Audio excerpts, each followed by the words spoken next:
Recently लाला जी का ढाबा और अनीता जी के घर पे एक मिसहैपनिंग हुई। उनके देवर की कुएं में गिरने की वजह से मृत्यु हो गई।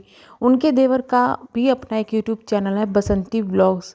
अब उनके बारे में काफ़ी कुछ चीज़ें आ रही है। हाल ही उनकी जो मृत्यु है, उनके बाद की जो भी रस्म रिवाज थे वो पूरे कर लिए गए हैं, लेकिन इस बीच में लोगों की अलग अलग चीज़ें आ रही हैं।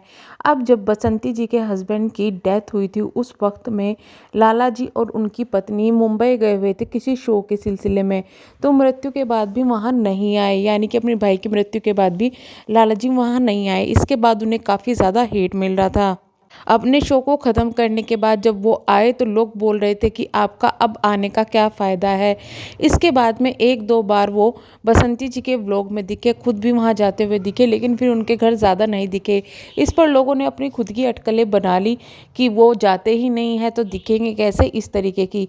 अब जब उनकी 16वीं की जो रस्म है वो हुई थी, यानी दीपक की जो कि बसंती जी के हस्बैंड है, उनकी जो 16वीं की रस्म थी, वहाँ पर उनके घर में सभी मेहमान आए हुए थे। जहाँ पर दीपक जी और लाला जी के जो बहनें थे वो भी उनके घर पे, यानी कि लाला जी के घर पर आई हुई थी। साथ में काफ़ी रिश्तेदार भी वहाँ आए हुए थे। अब वहाँ की कंडीशन ऐसी थी कि बसंती के घर में सबका रो रो के बुरी हालत थी, बसंती जी की रो के बुरी हालत थी। वहीं दूसरी तरफ हम अनीता जी के अगर व्लॉग डालते हैं, जो कि उन्हीं की फैमिली के मेंबर है, उनके व्लॉगों को अगर देखते हैं तो उनके व्लॉग हंसी खुशी के आ रहे थे। यानी कि किसी की मृत्यु में भी ऐसा माहौल वहाँ पर लग रहा था कि जैसे किसी की शादी का माहौल हो। अब ये चीज़ें लोगों को पसंद नहीं आई, लेकिन अगर लोगों को पसंद नहीं आई, पर ये कौन सी बात हुई कि लोगों ने उनको बद्दुआ देनी शुरू कर दी कि थोड़े दिनों में तुम्हें भी सब कुछ दिख जाएगा, ये है वो है। इस तरीके के उनके पास में काफ़ी कमेंट आ रहे थे, जैसे कि ये वाला कमेंट है, जितनी खुशियाँ मनानी है तुम लोग मना लो, कमीनों भगवान के घर देर है अंधेर नहीं, तुम लोग अमृत पीकर नहीं आए हो।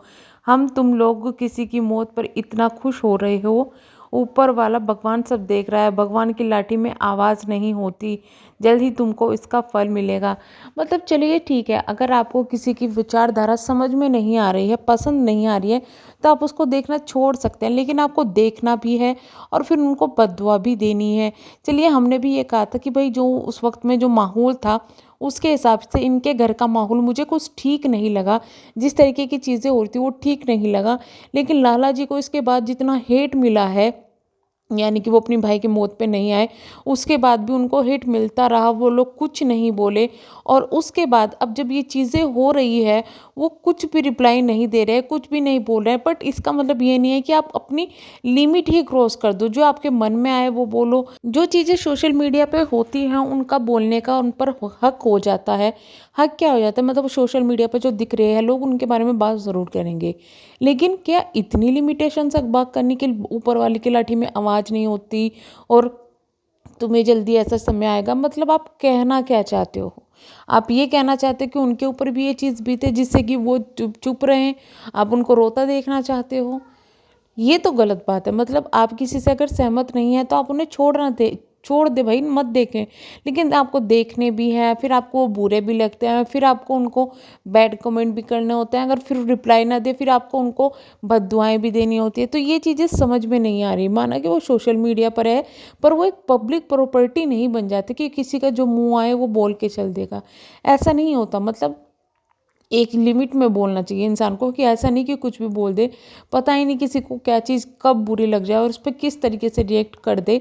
तो इसलिए हमेशा सोच समझ के बोलना चाहिए। आपका क्या कहना है इस तरीके के बद्दुआओं वाले कमेंट के लिए? हमें ज़रूर कमेंट बॉक्स में बताना। मिलेंगे नेक्स्ट वीडियो में, तब तक के लिए bye bye, thank you so much.